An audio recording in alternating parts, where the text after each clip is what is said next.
This is the 4th day of the January 89 7-day retreat.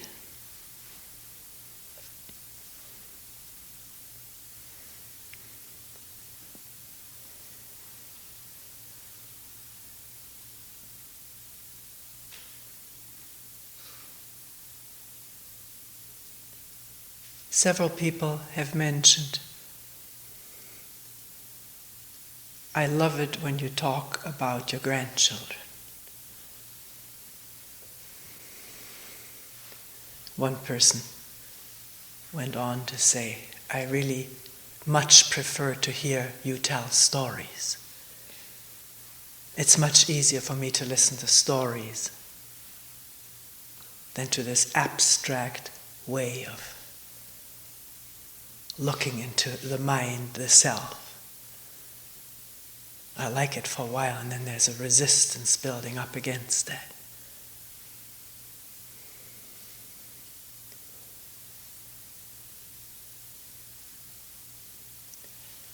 I think it's easier for both the one who's talking and the one who's listening to be engaged in stories.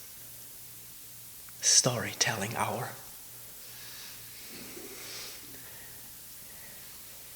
It would be very easy.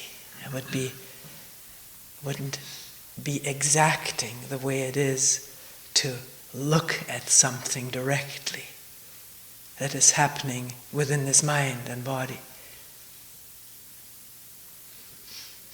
But the time of talk is not there to present something that's pleasant to listen to, entertaining, enjoyable. Even though it is not also meant not to be enjoyable or not to be entertaining. It has nothing to do with such purposes.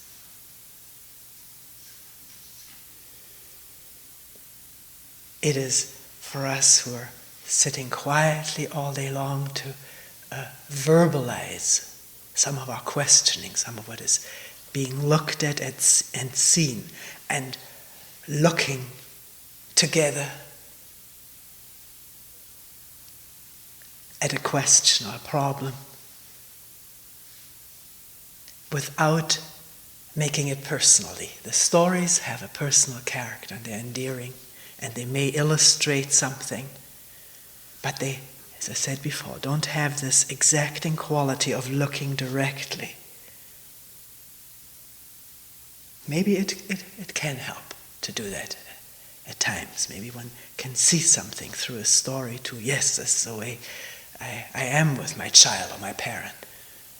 And then seeing it once to see it more easily when the contact is actually there. But to me, even though the words may sound abstract, the looking at what is going on in the mind and body has nothing abstract about it. It's the most real thing in the world.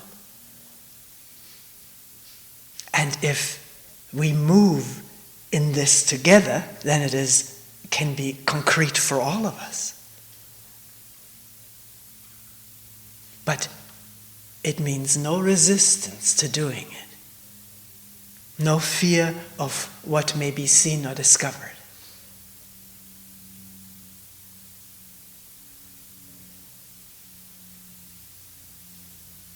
Therefore, no defensiveness. If we feel we are personally attacked, then we are automatically defensive. That's why it's so much better to look at something in a very general way, which is felt to be abstract. But it's only that words are used which apply to all of us, not to you or me or this person over there. So that the defenses needn't be there in the looking. One is looking at the human mind, not at my mind.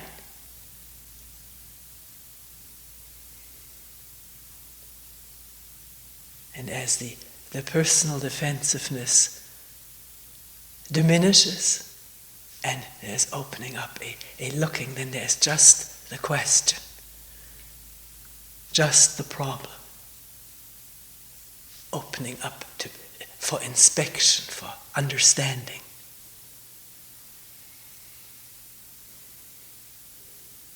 This applies to a meeting here where many people are getting together, or to a meeting one-on-one.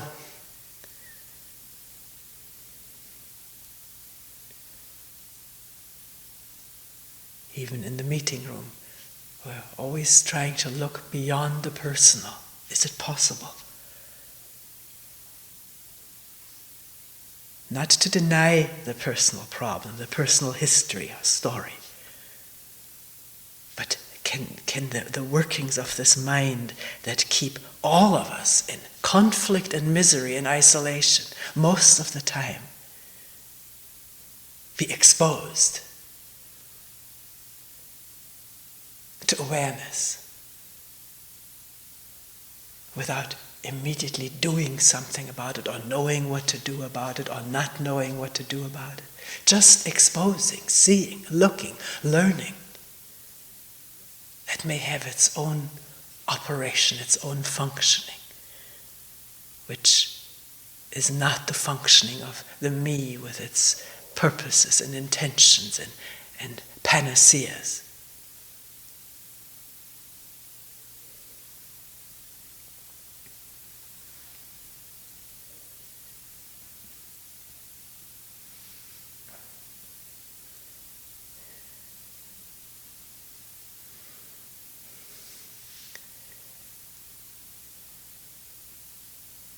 It has been mentioned that in daily life, which is so ridden with crises, daily crises, and in the job situation or in the family relationship, there is little or no energy for a deep awareness which one can come and touch here in a retreat. And the fear of going back home.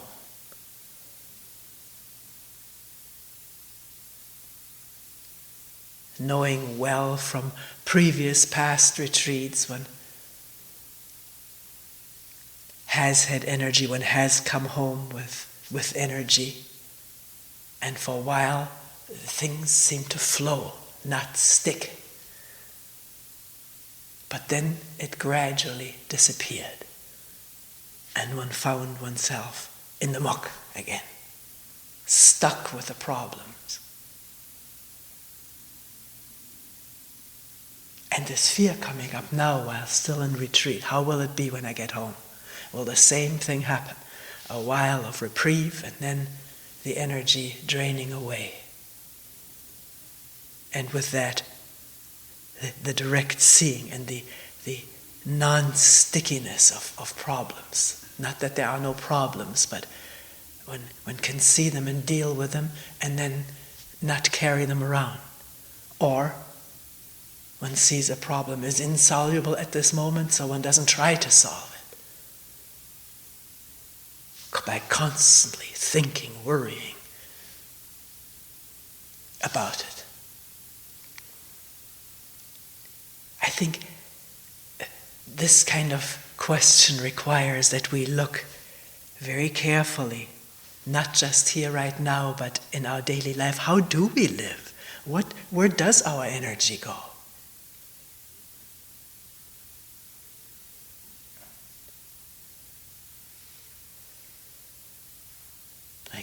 Take it like a scientific problem that needs scientific observation, meaning from moment to moment observation.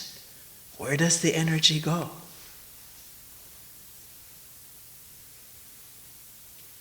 One person who talked about this and asking is, do you get time to sit in the morning? And this person said, no, I haven't sat in a long time at home. Is there some exercise or yoga, something like this in your life? No, none of that either. Is one getting proper rest? This body, which is the instrument which makes, not solely, but which makes awareness possible, needs to be taken care of properly. And I want to be very careful not to get on a trip of health, promoting of health or so, but it is such common intelligent sense that this organism needs very good care, appropriate to its delicacy. It's an incredibly delicate instrument, which one begins to get a glimpse of as everything quiets down and the senses feel as cleared out, cleansed.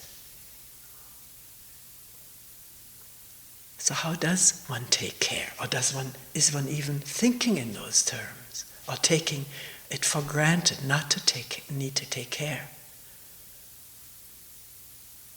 The nervous system, bombarded daily in the way we live with incessant input of sounds and sights and talk, constant temptations through advertising, television, what to do, what to get, what to buy, how to be, and the conflicting arguments with boss or wife or husband. One wonders how the nervous system manages it all. It has a tremendous capacity to get used to a lot of input. And then one of the aspects of getting used to it is to dull, not to sense certain pains and over input, to sort of tune it out. And that is usually does not seem to happen selectively, that happens overall. Less sensitive, more dull, tuned out, not in touch, feeling more cut off because of that. Been talking quite a bit with one person who says, I feel so cut off. I look at a sky or a tree, but I don't see it. There's something there that hides it like a veil.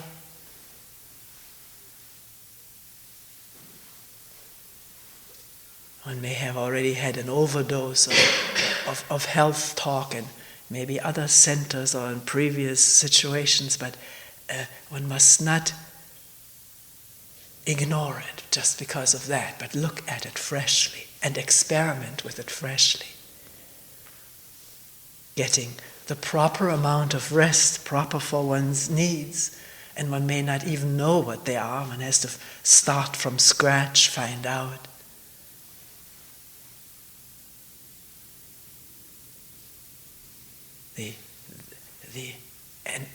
An appropriate amount of input. Is it possible to regulate that? As the body is more sensitive, one knows no more. As one knows I can't eat anymore, one may know I can't look at anymore books, magazines, television, or movie. It's enough for the day. There comes back a feeling of what is too much as sensitivity comes back. And as for exercise and walking, there's two things to have some exercise, or like yoga or tai chi, which is sort of imbued with awareness, allowing awareness to irradiate or permeate the whole body as it moves slowly. It's a tremendous thing. It can't quite be described how it affects the whole sense of being. It doesn't have to be for long periods of time. One doesn't have long periods of time, but one has short periods of time. We're talking with one person, if one was suddenly ill, one would have to take the time to take therapy or be in bed, go to a hospital. And the way we abuse this body by not taking care, we end up in hospitals and needing therapy. So why not make some time now and be aware, sensitive to what it does, that there is more energy after doing some sitting and some exercise. Mentioned to one person, several. It's come up severally in this retreat. If one takes a shower, a hot shower, can one take a cold shower afterwards? I've been doing this for years, even though for many more years it was just an abomination. I couldn't even think about it. Putting any kind of cold water while the body felt so nice and warm. But I've changed. It's a great thing. Not as an idea, but as an actual happening. One feels great afterwards. There's a certain waking up of the tissue. Feeling alive and pulsating.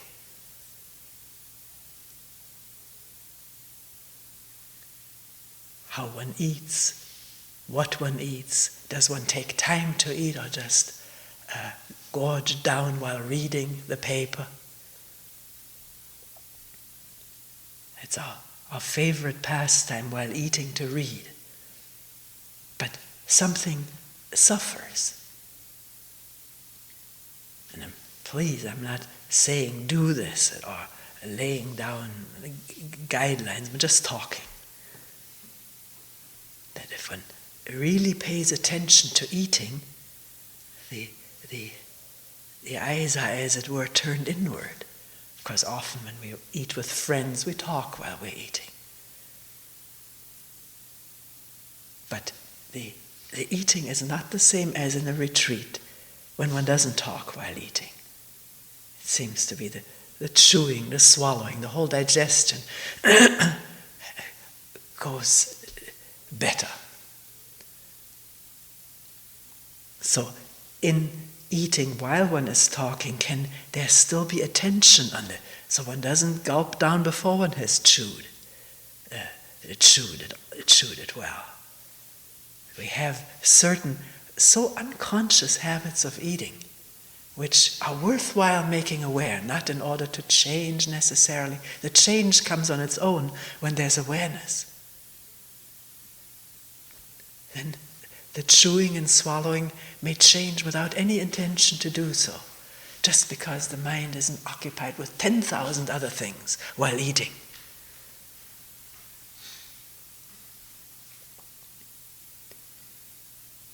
And before going to sleep at night, is there some time to sit? Maybe not, maybe there is. Maybe one has never asked the question. Or maybe one thinks one doesn't have a half an hour. But if one doesn't have a half an hour, does one have 5 minutes?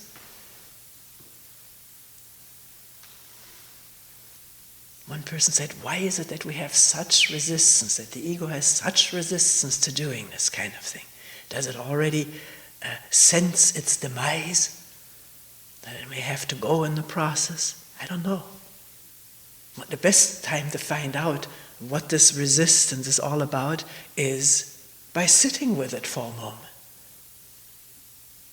Not in order to get rid of it, but to acquaint oneself with all these programs that are running us so unconsciously, so totally automatically,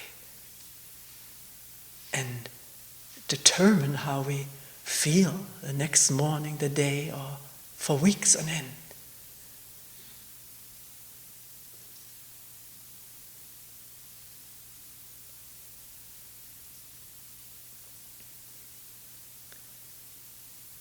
As to whether it is possible in the noise, overactivity, and conflictingness, contradictoriness of our daily life, to have awareness in the midst of it. This is for each one of us to find out, and we will find out. and will find attention. There will come attention if this is an overriding concern.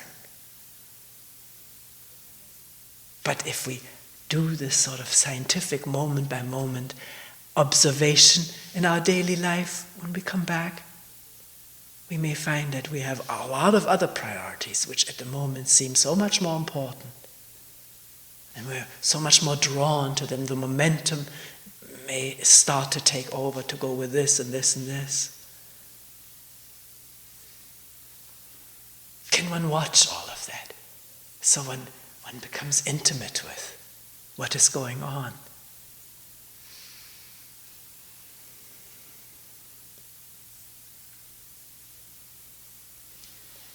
A real, genuine awareness takes place, we talked about it yesterday, when we're not so totally full of ourselves. When this full of ourselfness gives way to an openness, then there is awareness of what else is going on. And this full of ourselfness doesn't give way unless it's seen. And it won't be seen unless we're interested in seeing it. Not abiding with our illusions about how we are, but putting ideals and illusions aside and wanting to find out, how does this person live and talk, react? How does the voice sound in talking to one's husband or wife? One only hears the husband's or wife's voice and wonders, why do they sound so irate? But how has one sounded just a moment ago? One didn't hear. Or is one beginning to hear? Then it's much clearer why the reaction is the way it is. Because one has heard how one sounded. People are so surprised when they hear themselves on video. There's more video cameras around. In our children's son and daughter and grandchildren's house, there was a cam recorder now. And that's what Adi wanted to see most of the time. Wanted to see Adi and Ben. And it wasn't Pokey and Gumby, but Adi and Ben. Endlessly. And my daughter-in-law, I thought she looked very, very well on these things. She said, I hate to hear myself. Do I sound like that? It's awful, my voice. Also reminds me of another case where a good friend of mine is taking an intensive psychological training, and part of the training as a clinical psychologist, a counselor, part of the training is a program where people counsel each other, students counsel each other, and there is a video taken of these counseling sessions. And she wrote to me that she was absolutely aghast seeing herself in that situation as a counselor. She said, no wonder people all these years have reacted to me the way they have. I can see now why. I'm a dominating, overriding sort of a person. I never knew that. Now, does it mean we all have to get a video camera installed in our home? With more interest, more awareness and sensitivity, one begins to hear more how one sounds. And the video thing brings other problems. One becomes now a star again on the stage. How could I even look better or impress others more? It certainly supports self-consciousness, doesn't it?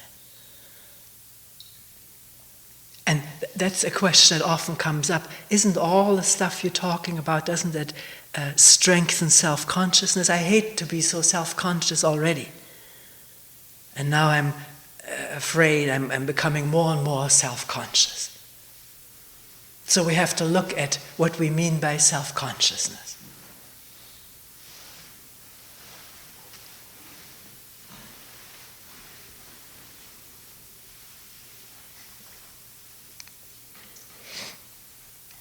Self-consciousness is not the kind of awareness we've been talking about, which is non-judgmental, just shedding light, making aware, hearing how one sounds, seeing the self-image, seeing how one is trying to live up to the self-image of being nonchalant or this way or that way. One person said, I always thought I was a person of noblesse. One has an image of that and lives up to that. And one sees that. One sees also the petty mind. Not just the noble mind, but much more of the petty mind. When there is this open awareness of just hearing, seeing, feeling, being aware of how one acts, talks, thinks about other people, about oneself. If there is no criticism of one shouldn't be this way but that way, then there is not this aching self-consciousness. Self-consciousness means feeling one is watched as one is, and one doesn't want to be watched as one is. One doesn't want to be seen as one is. One would like to be seen different or not at all. One is afraid of exposing something to others that others may be critical of, not like. In self-consciousness, there's the active observer, the witness of oneself, critical, evaluative, feeling about oneself via the ideas of what others think about oneself. So self-consciousness itself can come under observation. To see it, what is it? How does it function?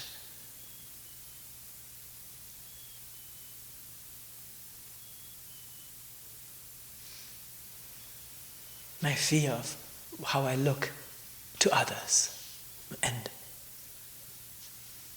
wondering whether I'm even correct in what I assume that other people think of me.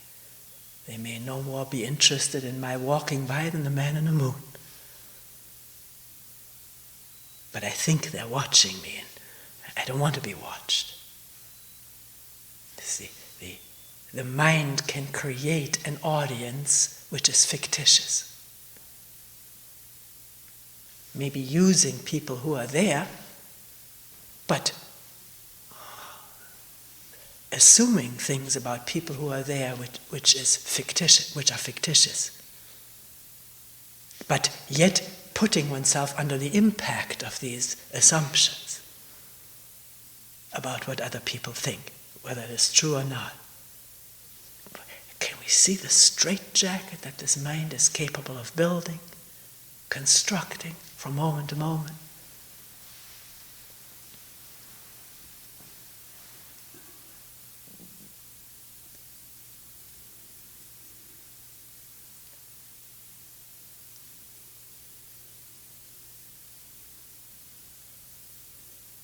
So one has to not just observe inwardly the images and the evaluations and the fears, but also how does a person look at one?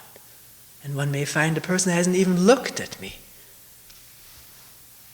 I'm not of interest to him or her. Or maybe he or she has looked. But then, can one see a person looking at one without processing it at all, without interpreting it at all? It's very hard because we always know what this person thinks. But we can question whether that's accurate, what we know. And sometimes if one has that kind of relationship that one can talk about it, one may find out a person didn't think that at all.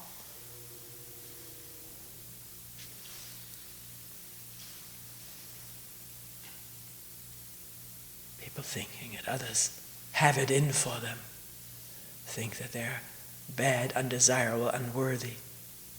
How do we know? Oh, I know the way they look. Well, how can we verify that? Can we verify it? It's hard, isn't it, to ask somebody, what do you think about me when you look like this? But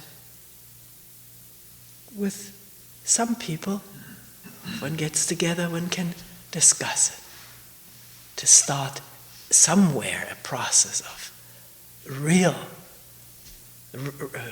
verification rather than just going by the fictitious audience that the mind creates.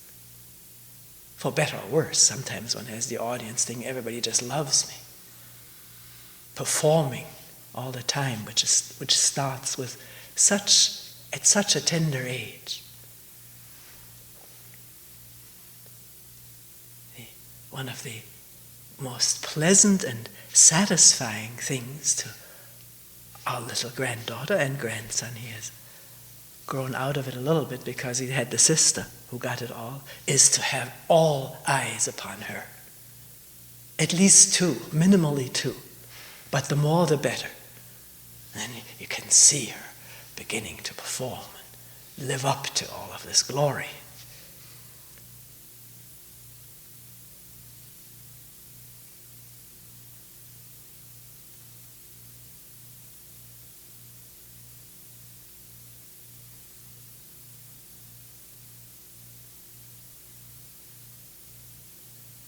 Why is that so? Why is there this tremendous joy and satisfaction in having everybody look at one as a child?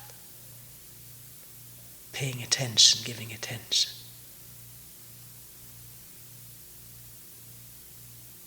Does that build the sense of me and that already starting needing something, the hunger for its continued existence?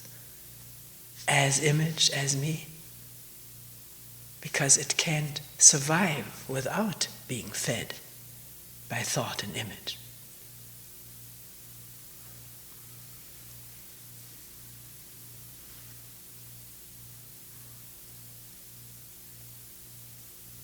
I've talked with many performers, singers, instrumentalists, people who said, who wonder what their work would be if there was no audience, whether the thrill of the audience is the greatest motive in doing the performing. The being with this audience. Of course, one says, I'm doing something for the audience, I'm communicating with the audience, or I want to give something to people, but behind all of those idealistic things is there the child that likes to be looked at lovingly, applaudingly. Isn't she nice? Isn't she cute? And then the image is safe for a moment. It's thriving.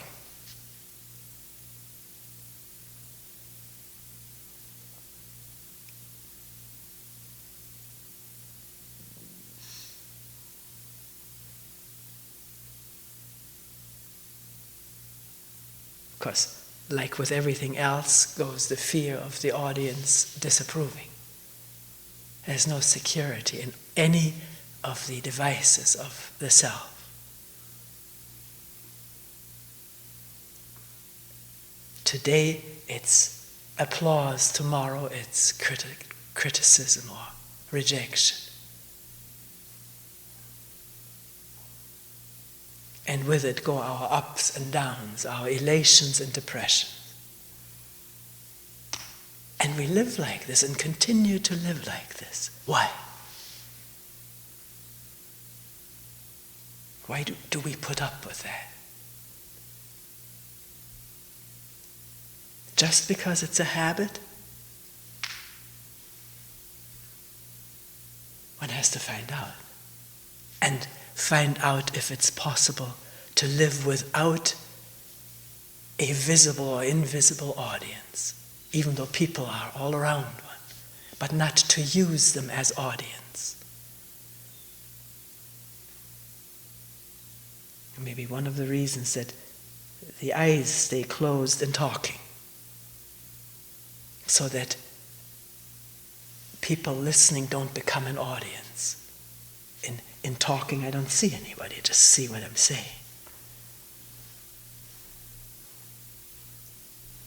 And somebody looking and nodding approvingly, or somebody maybe wrinkling their forehead. Yesterday somebody told me, got so angry at me at one point for what was said.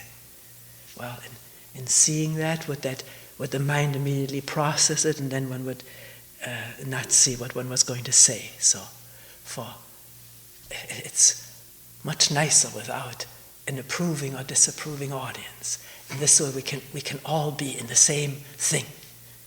Just you and me, not this person, this. Just looking together.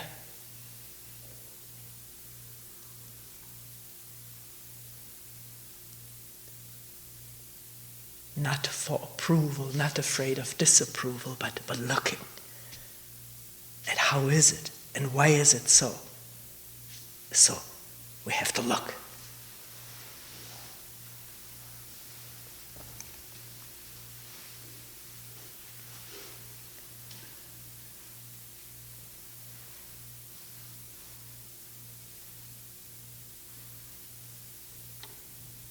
One more word about this, because it comes up so often in every retreat, about this fear arising, how things will be when one gets back home.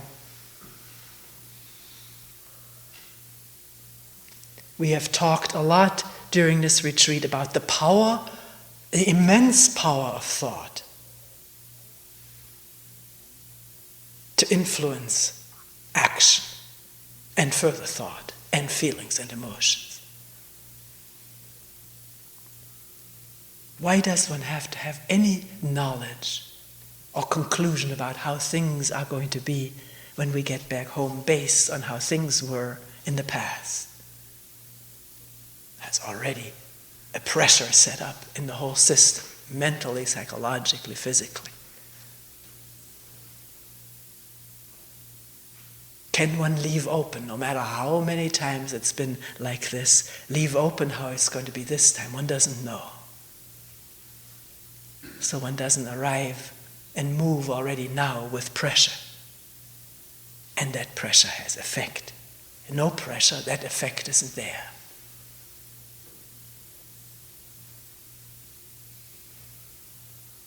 How can anything new ever take place if we already know what's going to take place? It can't, can it? Because our thoughts and anticipations bring about, that's how we create our world. Our world of further thoughts and reactions and interpretation. We can't see someone clearly if we already have an idea of how he or she going to respond based on how he or she has responded in the past. I think that's a simple psychological law of perception. Cannot be clear perception if there's already knowledge of what this is or how it's been, because the whole physical being is in a state of projection and narrowing, that the senses aren't open, creatively open.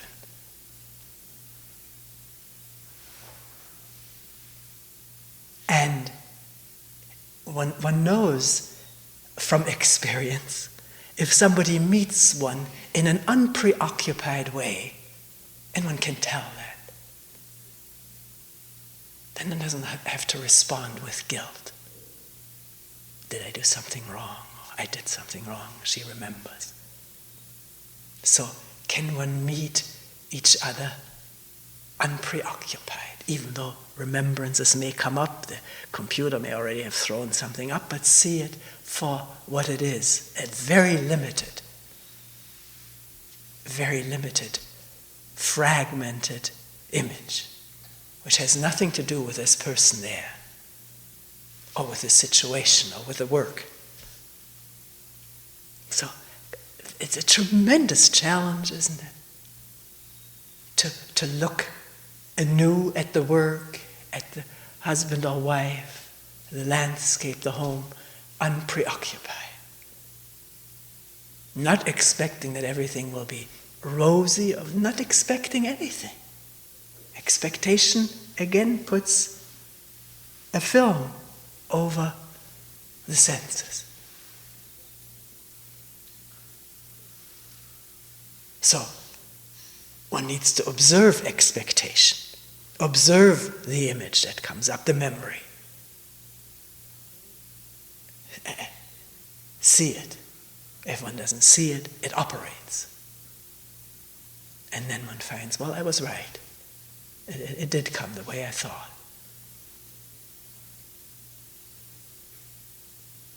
Because one thought.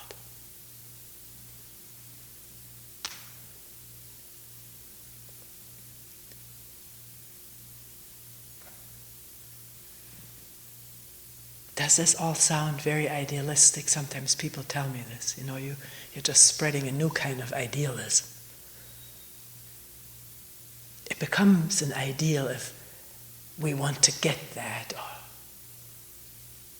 produce it. But what we're talking about is, can we look at what's there and let everything else take care of itself? Be aware, not unconscious, blind, ignorant. At least for moments at a time.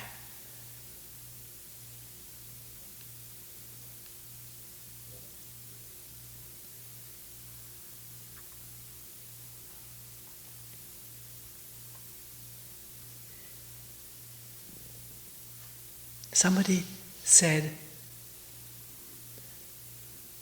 in sitting and walking, I find that mostly there's no feeling of division,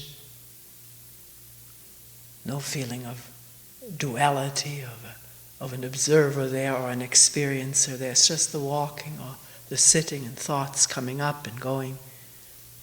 And there is a serenity which is very fine, very enjoyable.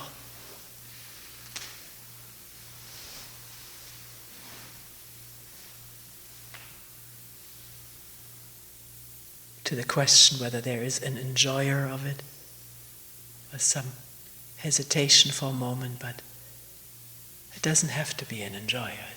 There is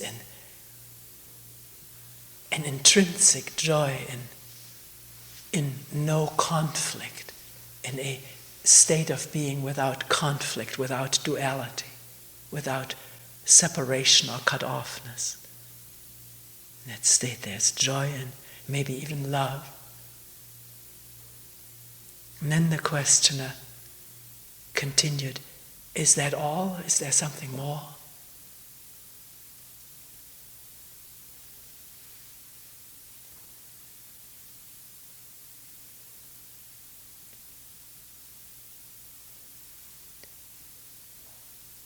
Can one wonder where such a question comes from?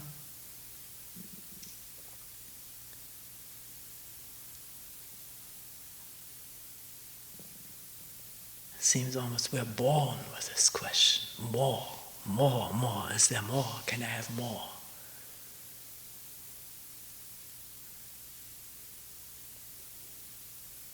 Does that come out of that sense of separation? Me? One has to look. Does it come out of the situation of no separation, the joy of it, the serenity of it? In that situation, is there any thought about the more?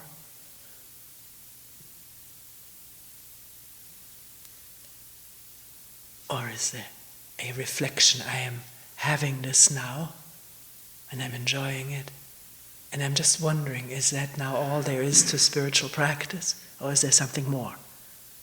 Then see what brings about this question. And what is all involved in it. It's a tremendous thing to look at and to go into and plumb to the bottom. Wanting, being someone, separate from what is. And there's no sense of separation, there's no sense of me wanting more. One is part of the whole thing. But then thought comes up, and watch it out of a state of energy of awareness. It's very easy to watch the thought come up. Unless one takes it for granted, it's a legitimate thing to ask for more, or is there more? But then one isn't looking, then one is already in habit again. The brain is in the mode of habitual thinking. And where does it come from? Look at it. Whether there is more or not, how do we know?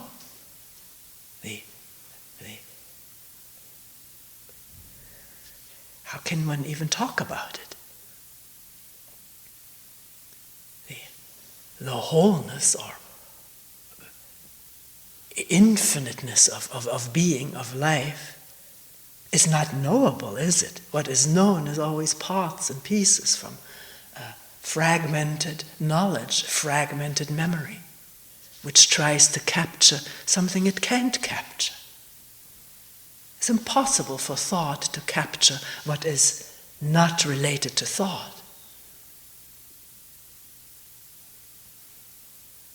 What is not expressible in thought. Because it's not fragmented. It has nothing to do with experience or memory. So the mind needs to be still and not want the more, not want to know.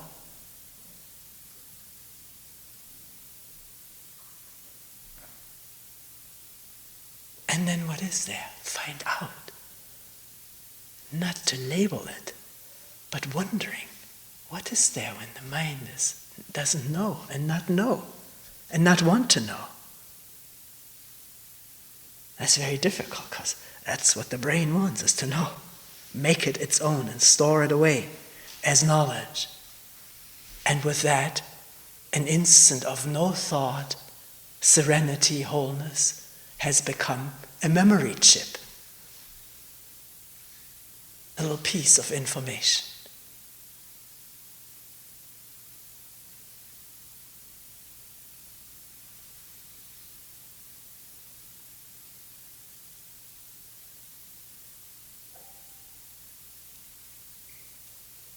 It's a marvelous realization that we don't have to know.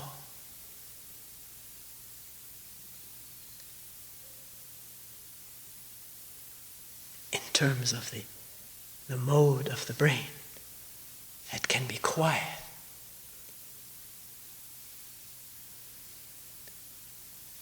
Because getting up, hearing the bell, getting up, coming in, finding the bathroom, and the bedroom, the kitchen, it all involves knowledge, memory, and so forth. It functions very smoothly, without problems.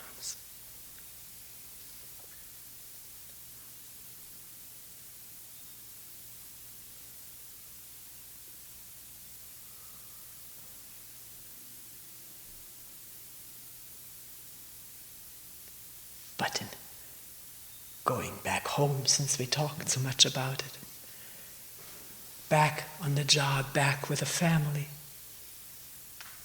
in the area, the house, the garden, or the environment, is one coming back to something known?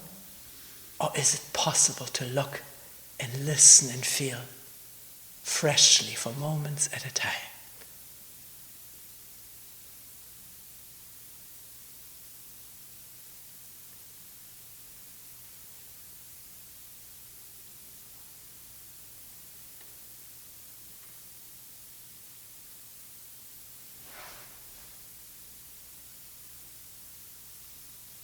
One doesn't know, does one? One has to find out.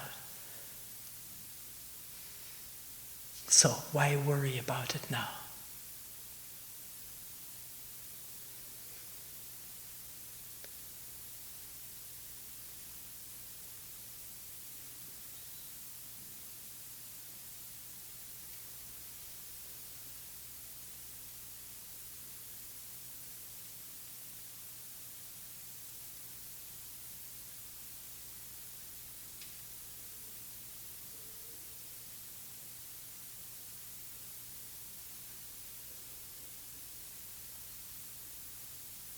we will end here for today.